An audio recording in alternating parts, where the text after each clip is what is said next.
Bonjour à tous et bienvenue sur NutriCast, émission que vous pouvez également écouter sur Nutri Radio. Vous le savez, nous faisons pour vous le tour de l'actualité de tout ce qui concerne la phytothérapie, la micronutrition, la nutrition, l'alimentation, enfin bref, tout ce qui vous fait du bien, on l'espère. Et d'habitude on peut avoir des entreprises qui sont des fabricants, des producteurs, des personnes qui vont sourcer des ingrédientistes. Et bien là, on est très heureux d'avoir une personnalité scientifique, on va dire un docteur, le docteur Jean-Michel Le Cerf qui est spécialiste en endocrinologie, maladies métaboliques et nutrition, chef du service nutrition de l'Institut Pasteur de Lille, membre de l'Académie d'agriculture de France, voilà, et qui est récemment aussi l'auteur du bouquin qui s'appelle La joie de manger. Et je vous avoue que rien que le titre, eh bien, voilà, ça nous fait déjà plaisir. Bonjour docteur Le Cerf.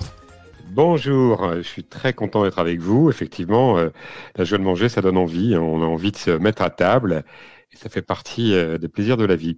Ça fait partie des plaisirs de la vie. Alors, même si en plus c'est vraiment d'actualité, parce que l'alimentation, ça devient de plus en plus compliqué de savoir ce qu'on peut manger, ce qui est bon finalement ou pas pour nous. Il y a plein de régimes différents et puis aussi en fonction de ce qu'on veut manger, si on veut bien manger, on a l'impression que ça coûte aussi très cher aujourd'hui. Mais il y a plein de sujets qu'on peut aborder et que vous abordez dans ce livre. Déjà, pourquoi vous avez choisi de faire un point sur l'importance de la joie de manger ?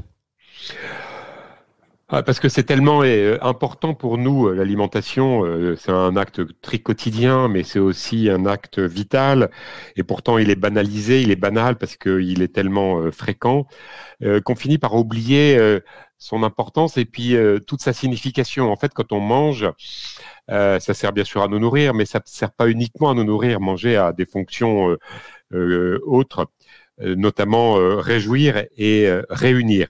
Et donc j'ai voulu vraiment essayer d'avoir cette vision complète, panorama 360 degrés sur tout ce que nous apporte notre alimentation, mais tout ce que signifie aussi notre alimentation, avec un regard positif qui est de dire manger, ça nous fait d'abord du bien.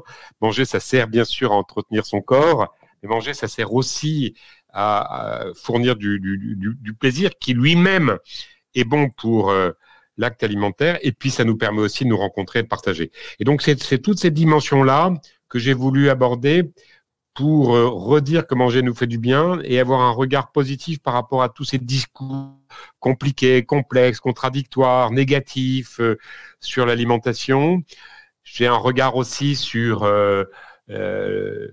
les conséquences environnementales, écologiques de nos choix alimentaires. J'ai un regard aussi un peu éthique, un peu également moral, spirituel, sur le sens, j'allais dire presque sacré du repas, que toutes les civilisations connaissent. Voilà, c'est tout ça que j'ai voulu dire dans ce livre. Je pense que c'est un livre qui fait du bien. Alors justement, vous parlez de la dimension sacrée. On peut rappeler aussi que vous avez un profil un peu atypique puisque vous avez été ordonné diacre en 2012. Donc on y est un petit peu dans cet aspect un peu sacré du repas et de l'alimentation. Vous dites que le plaisir de se réjouir et en même temps être ensemble, c'est ça aussi la nécessité du repas ? Oui, en fait, d'abord, merci de rappeler cette ordination diaconale qui a juste 10 ans dans quelques jours. La dimension sacrée du repas, elle n'est pas spécialement propre à une religion, elle est universelle, elle est propre à notre humanité. Notre humanité est incarnée dans le quotidien et dans les religions aussi. On perçoit bien quand on est à table qu'il y a quelque chose qui nous réunit, qui nous dépasse, qui nous unit, qui nous rassemble. On perçoit bien aussi la valeur des aliments et on perçoit également ça plus fortement lors de repas festifs, lors de repas qui ont une connotation familiale, voire religieuse, ou d'autres encore, amicales, bien entendu. Et on perçoit lorsqu'on est attentif à quelque chose qui est plus fort que nous et qui nous fait dire on est bien ensemble, on partage les mêmes choses, on mange avec plaisir, on parle de la nourriture, on sent que cette nourriture a une valeur, on sent que cette nourriture nous réjouit, nous fait du bien. On est vraiment dans quelque chose qui est commun à chaque être humain et la dimension sacrée, entre guillemets sacrée, hein, c'est pas à prendre avec des pincettes, hein. Elle est perceptible oui, dans tous les territoires sociaux, dans toutes les familles, dans toutes les civilisations, dans toutes les sociétés, et c'est beau. Alors, justement, on parle de... Bon, après, on va évidemment parler de qu'est-ce qu'on doit manger, parce qu'aujourd'hui, on ne sait plus quoi manger. Mais pour terminer sur ce point, c'est donc du coup important aussi de manger, quand on invite les gens chez soi ou quand on mange ensemble, de manger aussi la même chose ensemble pour se régaler de, oui. de la même chose ensemble et pas chacun son plat. Qu'est-ce qu'on mange ce soir? Là, c'est des haricots. J'aime bien votre remarque parce que elle est quand même caractéristique de notre époque. Qui est une époque individualiste et relativiste, c'est-à-dire que bon, c'est chacun pour soi et puis il y a rien qui est vrai, hein, c'est un peu ça l'individualisme et le relativisme.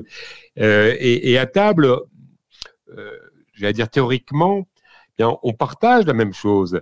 C'est quelque chose qui nous réunit, c'est quelque chose qui ne nous divise pas, c'est quelque chose qui nous réjouit ensemble. On parle de recettes, on parle de menus, on parle d'aliments, on parle de plaisir, on parle de restauration.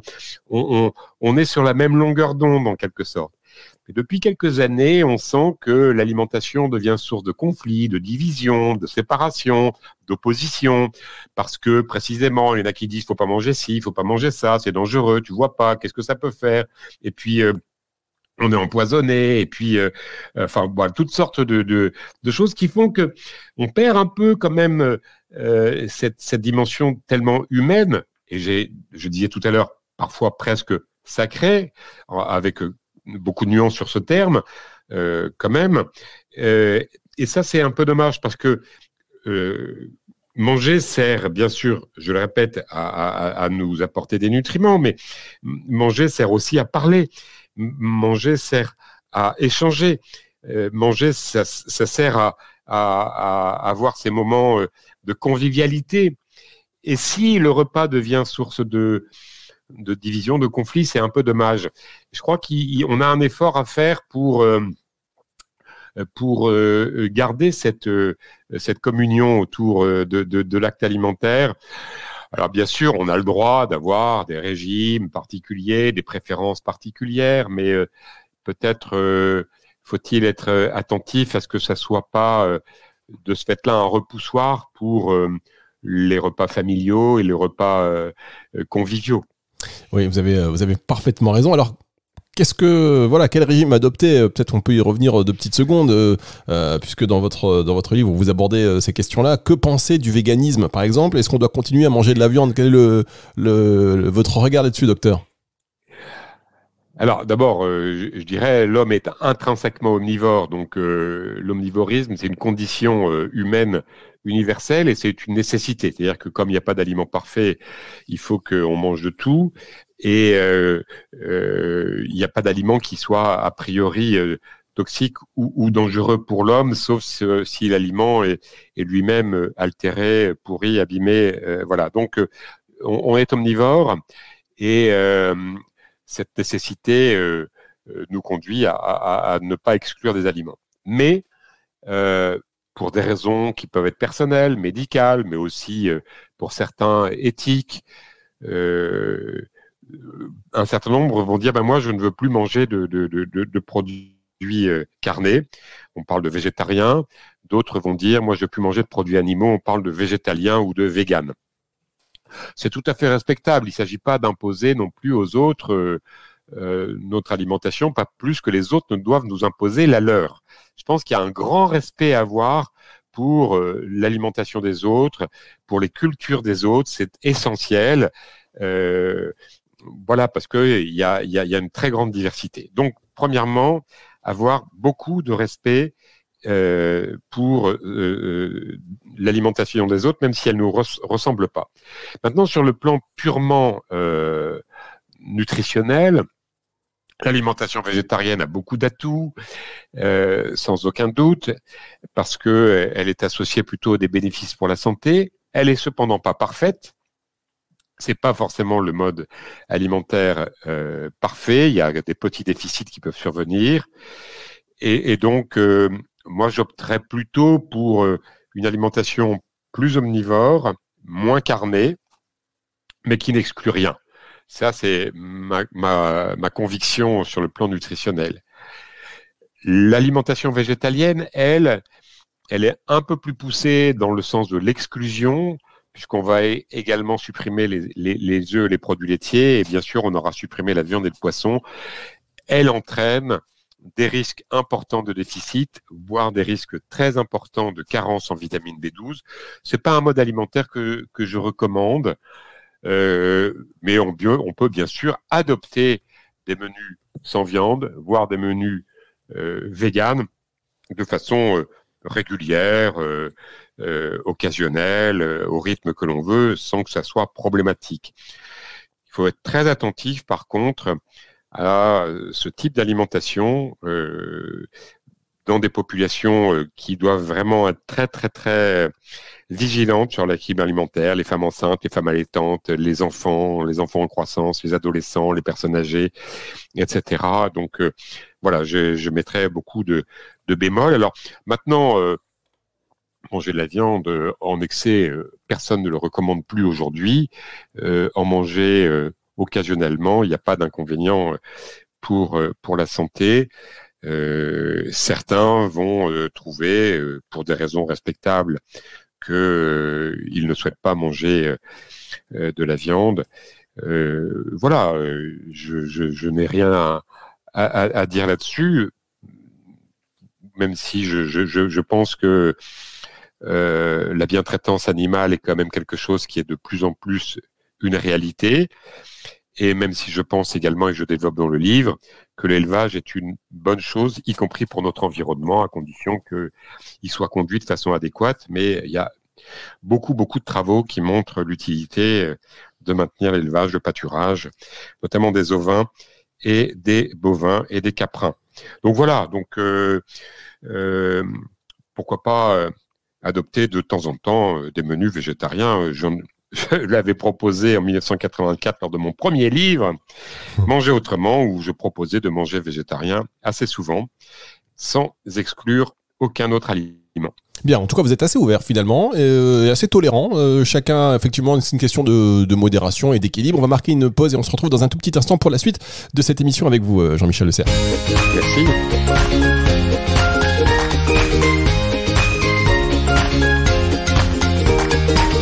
La suite de cette émission NutriCast avec Jean-Michel Le Cerf aujourd'hui avec nous pour parler de son dernier ouvrage La joie de manger. On a vu l'importance au-delà, alors première partie d'émission fascinante sur la signification du repas, le côté sacré de cette réunion, de ce côté aussi plaisir. Et puis on a dévié un peu effectivement sur les différents régimes. Alors pour parler aussi, comme on est sur NutriCast, de la supplémentation. Vous avez dit que, par exemple, le régime végétalien, il y avait forcément des carences en vitamine B12, en tout cas un déficit en vitamine B12. Pour le régime végétarien, est-ce qu'on peut se dire aussi qu'aujourd'hui, on l'a vu, on nous dit il faut manger bio, parce que si c'est pas bio, il y a plus de chances de développer telle pathologie ou telle pathologie, ce qui est quand même un comble, on peut se le dire. Est-ce que c'est pas devenu dangereux de manger ne serait-ce que même des végétaux? Dangereux de manger des végétaux, qu'est-ce que vous signifiez par là? Je veux dire que quand on dit que si les aliments sont pas bio, c'est ça? Voilà, en fait, on a l'impression que si on mange pas bio, c'est pas bon. Non, alors bon, effectivement, dans mon livre, il y a un chapitre assez important sur le respect de la création et donc la qualité de l'alimentation, la qualité du sol, la qualité des plantes, la qualité des animaux, etc. Alors objectivement, si vous voulez, toutes les études montrent que au plus les gens mangent de fruits et légumes, au plus ils sont en bonne santé, quelle que soit leur provenance. Et comme dans 95% des cas aujourd'hui dans le monde, c'est l'agriculture conventionnelle, on peut le dire. Maintenant, est-ce que le bio apportera un plus? Très probablement un avantage sur des aspects environnementaux, biodiversité, qualité du sol, etc. Ça, c'est peut-être aussi des aspects relatifs à l'exposition des riverains, et notamment des femmes enceintes. Donc, on peut encourager l'alimentation bio, mais on peut manger sans crainte une alimentation qui n'est pas bio, même si certains vont être choqués.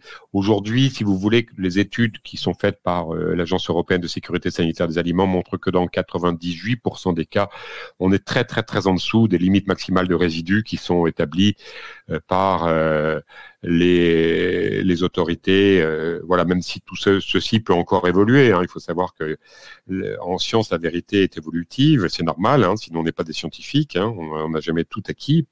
Donc aujourd'hui, il n'est pas dangereux de ne pas manger bio, il est surtout dangereux de ne pas manger équilibré, de faire n'importe quoi, et il n'est pas dangereux non plus de manger bio, hein. Voilà, c'est pas, il y a pas de problème, même si le bio n'est pas parfait. Donc c'est pas la clé unique. Par contre, c'est une prise de conscience importante de l'importance de respecter au mieux le sol et puis l'environnement. Ça, c'est tout à fait sûr. Maintenant, le bio doit aussi intégrer de plus en plus, si possible, des démarches scientifiques, et le conventionnel doit de plus en plus intégrer des aspects de l'agriculture bio pour faire une rencontre entre les deux. Moi, je suis un homme de dialogue, et je pense que les oppositions basées sur des dogmes ou sur des positions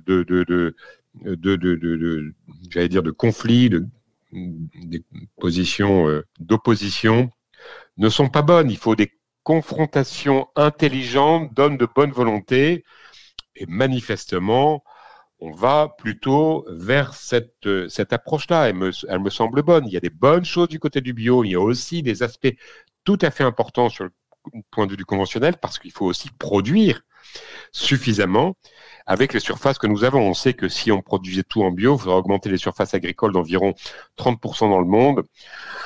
C'est pas vraiment ce qui est souhaitable. Donc voilà, il faut trouver un équilibre. Bien, il y a des bonnes choses des deux côtés. Alors effectivement, vous parlez d'équilibre, vous parlez de l'exploitation agricole. On sait qu'aujourd'hui on peut se dire il y a des sols qui sont peut-être de moins bonne qualité qu'avant. En tout cas, c'est ce qui se dit, que certains végétaux sont dépourvus de nutriments. Et donc est-ce que vous pensez qu'aujourd'hui, qu'est-ce que vous en pensez déjà, et je parle de ça par rapport à la supplémentation. Est-ce qu'une supplémentation du coup, et vous savez qu'aujourd'hui les compléments alimentaires font partie du quotidien des Français, est-ce que c'est une bonne chose, ou est-ce que c'est une chose qui finalement est inutile? Non, mais c'est deux choses qui sont différentes. Si les gens qui vendent des compléments alimentaires, avec qui on travaille d'ailleurs, moi j'ai rien contre, hein, nous on fait des études pour eux, c'est très bien. Si les gens qui vendent des compléments alimentaires assoient leur discours sur le fait que notre alimentation ne contient plus rien parce que les aliments sont vides, sont creux, etc., c'est tout à fait faux. Quand on regarde la composition à variété égale des aliments, il n'y a pas eu de modification significative. Quand on regarde la composition nutritionnelle des aliments bio et pas bio, il n'y a pas de différence significative, en tout cas de façon pertinente. Et donc, notre alimentation, par rapport aux aliments bruts, ne s'est pas dégradée. Il y a des évolutions. Par exemple, du côté des produits carnés, il y a des changements. La viande est moins grasse qu'autrefois. Quand il y a plus de pâturage, il y a plus d'oméga 3. Il y a des choses qui sont intéressantes. Quand les aliments sont bio, ils sont un peu plus concentrés. Il y a un peu moins d'eau, etc. Mais globalement, c'est pas sur cet argument-là qu'il faut avancer. Par contre, raffiner, appauvrir les farines, les huiles de façon excessive, rajouter des calories dans des aliments qui finissent par être des aliments avec des calories vides, comme on le voit avec les ultra transformés dans certains cas, tout ceci peut altérer profondément notre alimentation, hein, mais c'est en grande partie liés à des aspects de choix alimentaires, eux-mêmes conditionnés par des aspects économiques. Quand les gens n'ont pas d'argent, ben, ils vont acheter des calories. Et les calories, c'est pas cher. Mais ils vont pas acheter des aliments qui sont riches en micronutriments. Donc là, je vous rejoins. Dans ces cas-là, l'alimentation peut être déficitaire. Mais ce ne sont pas ces populations-là qui ont l'argent pour s'acheter des compléments alimentaires. Donc les compléments alimentaires, quand est-ce qu'ils sont utiles? Ben, ils sont utiles chez les gens soit qui ont des régimes déséquilibrés pour des raisons médicales, soit des régimes déséquilibrés pour des raisons personnelles, soit des gens qui ont des problèmes de besoins accrus parce qu'ils sont âgés, malades ou très sportifs. Il y a de quoi apporter... il y a de quoi justifier, dans un certain nombre de cas, des compléments alimentaires, même si nous, en tant que scientifiques, on est très attentif à ce que quand il y a des allégations, elles puissent être basées sur des preuves. On y arrive un petit peu à la fois. Hein. Il y a des choses qui sont intéressantes. Par exemple, dans la prévention de la dégénérescence maculaire liée à l'âge, il y a des preuves aujourd'hui que des compléments alimentaires ralentissent la progression de cette maladie. Et ça, c'est fort intéressant. Merci beaucoup. En tout cas, là, à l'approche des fêtes de fin d'année, votre ouvrage « La joie de manger », votre livre qui rappelle à tout le monde l'importance de se rassembler, de se réunir et de prendre du plaisir en mangeant. Je pense qu'il tombe à point nommé. « La joie de manger », donc de Jean-Michel Le Cerf aux éditions du Cerf. C'est parfait d'ailleurs d'avoir choisi ces éditions-là. Oui, c'est parfait avec les éditions du Cerf, c'est parfait, oui. Écoutez, je vous remercie. Je vous souhaite une bonne lecture et je pense que c'est quelque chose qui vous fera du bien. Et qui, en ces temps un peu difficiles, vous réjouira. Merci en tout cas. Merci à vous et effectivement, je suis persuadé qu'on va se régaler dans tous les sens du terme. Merci beaucoup. C'est une émission que vous pouvez retrouver en podcast évidemment sur nutricast.fr, sur Nutri Radio et puis sur toutes les plateformes de streaming audio. À très bientôt pour une autre émission aussi passionnante, on l'espère, sur NutriCast.